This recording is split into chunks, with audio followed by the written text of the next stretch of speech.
हस्तिनापुर, जयपुर, जोधपुर। आप इन तीनों में एक चीज़ कॉमन देख रहे हो, पुर। ऐसे ही आगे भी एग्जाम्पल है, इलाहाबाद, मुरादाबाद, फिरोजाबाद। इन सभी में आप फिर से कॉमन देख रहे हो बाद या फिर आबाद। आगे फिर तीसरा है गंज, यानी हजरतगंज, दरियागंज, गोपीगंज, जंगीगंज, कुछ भी बोल सकते हो। इसमें भी आप एक एग्जाम्पल, एक कॉमन देख रहे हो, गंज। आज के इस वीडियो में हम लोग चर्चा करेंगे पुर, बाद और गंज का अर्थ क्या होता है, इनका प्रयोग किन किन स्थानों के रूप में करते हैं। नमस्कार, मैं हूं संदीप कृष्ण पांडे और आप सभी का स्वागत है आपके अपने YouTube चैनल shauryaeducation.com पर। चैनल पर नए हो तो सब्सक्राइब जरूर कर लेना, इसी प्रकार की बेहतरीन जानकारी के लिए और आगे की पढ़ाई के लिए। आज के इस वीडियो में हम लोग सबसे पहला जो टॉपिक है वो उठाते हैं आपका पुर। प्यारे दोस्तों, जो पुर है, पुर संस्कृत भाषा का एक शब्द है जिसका प्रयोग उन स्थानों के लिए किया जाता था जो या तो कोई शहर थे या फिर कोई किला। पुर शब्द का वर्णन हमारे भारत के प्राचीन ग्रंथ ऋग्वेद में भी मिलता है।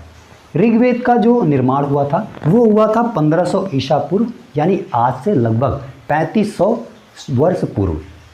जहाँ तक तो बात समझ आ जाती है, आपको पुर शब्द प्राचीन समय का शहर हस्तिनापुर के उदाहरण में देखने को मिल सकता है।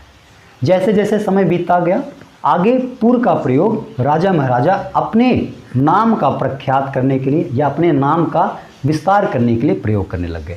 उदाहरण के रूप में राजस्थान के राजा सवाई जयसिंह ने जयपुर की स्थापना की, तो उन्होंने पुर शब्द का प्रयोग उस समय में भी किया।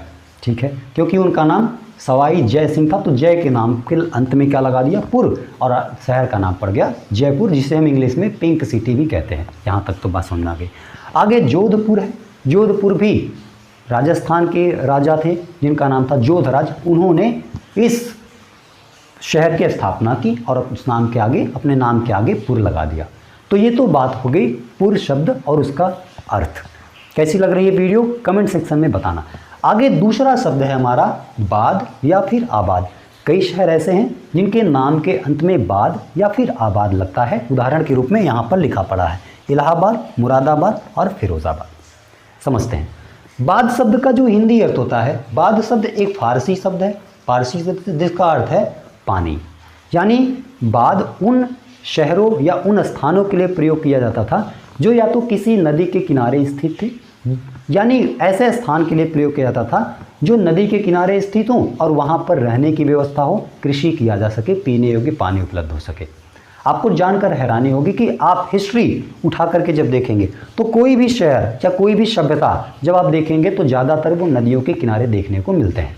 उदाहरण के रूप में जैसे कि सिंधु सभ्यता, तो सिंधु नदी के किनारे देखने को मिलता है। ऐसे मिस्र सभ्यता या मिस्र की सभ्यता नील नदी के किनारे स्थित देखने को मिलता है। ऐसे ही मेसोपोटामिया की सभ्यता है, जो मेसोपोटामिया यानी वर्तमान में इसका नाम इराक है, जो दजला फरात नदी के किनारे देखने को मिलता है। तो यहाँ तक तो बात समझ आ गई। नदी के किनारे बसने का जो स्थान होता था जहाँ पर लोगों को कृषि योग्य भूमि और रहने के लिए, पीने के लिए पानी उपलब्ध हो सके, उन स्थानों के लिए प्रयोग करते थे बाद या फिर आबाद। लेकिन जैसे जैसे समय बीतता गया, उदाहरण के रूप में इलाहाबाद। इलाहाबाद गंगा नदी के किनारे स्थित है, यानी संगम के किनारे स्थित है। 2 नदियाँ 3 नदियाँ वहाँ की मिलती हैं। और इलाहाबाद की स्थापना अकबर ने की थी। इलाही धर्म चलाया था तो उसी समय इलाहाबाद की स्थापना की थी। आगे है मुरादाबाद। मुरादाबाद रामगंगा नदी के किनारे स्थित है, यानी यह भी नदी के किनारे ही बसा एक शहर है। फिर आगे चल करके जैसे जैसे समय बीतता गया, मुगल काल में एक प्रचलन आया। अपने नाम का विख्यात करने के लिए मुगल काल के शासकों ने भी नाम के आगे, अपने नाम के आगे बाद लगाना शुरू कर दिया। उदाहरण के रूप में फिरोजाबाद उत्तर प्रदेश का एक जिला है, जो फिरोज शाह तुगलक, जो कि दिल्ली सल्तनत में उन्होंने अपना शासन किया था, फिरोज शाह तुगलक के नाम पर, यानी फिरोज शाह तुगलक उनका पूरा नाम था और फिरोज के नाम पर उन्होंने नए शहर की स्थापना की जिसका नाम पड़ा फिरोजाबाद। तो यहाँ तक तो जानकारी हो गई हमारे बाद और पुर की। आगे बढ़ते हैं। तीसरा शब्द जो इम्पोर्टेंट है आपके लिए, गंज। गंज जो है वह इंडो ईरानियन शब्द है। इसका प्रयोग उस समय खजानों को रखने के लिए किया जाता था और समय बीतने पर इसका प्रयोग मंडी तथा बाजार वाले तथा भीड़ भाड़ वाले क्षेत्रों के लिए किया जाने लग गया। एग्जाम्पल के रूप में जैसे दिल्ली का एक स्थान है दरियागंज। दरिया का मतलब होता है किनारा, यानी यमुना नदी के किनारे वहाँ पर भीड़ भाड़ मंडी लगती थी सब्जी की या फिर और सामान्य की, सदर की तरह बोल सकते हैं। तो उस प्रकार से उसका नाम पड़ गया दरियागंज। ठीक है, ऐसे ही बहुत सारे स्थानों के लिए गंज का प्रयोग करते हैं। जैसे हम जहाँ के निवासी हैं, जहाँ आप मुझे देख रहे हो, और वैसे मैं इलाहाबाद का निवासी हूँ, तो मेरे बगल में ही एक स्थान है गोपीगंज, जंगीगंज। ऐसे बहुत सारे गंज आपको देखने को मिल जाएंगे। गंज का प्रयोग भीड़ भाड़ वाले इलाकों के रूप में वर्तमान समय में किया जाता है, और पहले इसका प्रयोग खजानों को रखने के लिए किया जाता था। राजा महाराजा जहाँ पर वस्तुओं को छुपा के रखते थे उसके लिए गंज का प्रयोग करते थे। तो इस प्रकार से ये सारे वर्ड का अर्थ मैंने आपको समझाया। कैसी लगी वीडियो आप हमें कमेंट सेक्शन में ज़रूर बताना, और इसी प्रकार के वीडियोस के लिए आप चैनल को सब्सक्राइब कर लीजिए। मिलते हैं इसी प्रकार के वीडियोस के साथ, तब तक के लिए राधे राधे, जय हिंद, वंदे मातरम।